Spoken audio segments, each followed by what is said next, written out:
The final of these three grouped questions is question 6, asking us what will be the non-controlling interest to appear in the consolidated statement of financial position at 31st of December 2004.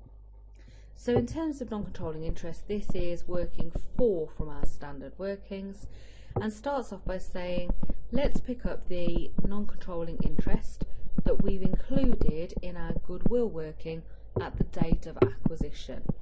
In this case, that is the fair value of NCI at that date and amounted to 1.325 million.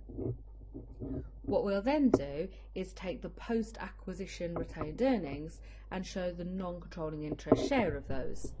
So in this case, the group structure is that the group has purchased 70%, there is a 30% non-controlling interest, and we want 30% of those post-acquisition retained earnings. If we were to go back to the question, it tells us that the retained earnings of the subsidiary at 31st of December 2004 are 2.75 million, and at the date of acquisition they were 1.5 million.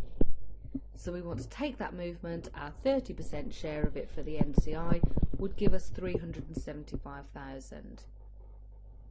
However, the other part of this calculation is to look at the impairment of our goodwill. So in question 5, it specifically asked about how the goodwill impairment would be dealt with in terms of how much would appear in our consolidated retained earnings. Where NCI is being valued at fair value at date of acquisition, any impairment of goodwill is split between the group and the NCI. So there is 425,000 as an impairment overall. The 30% share of that relating to the NCI would give us an impairment to reduce the carrying value of NCI down by 127,500.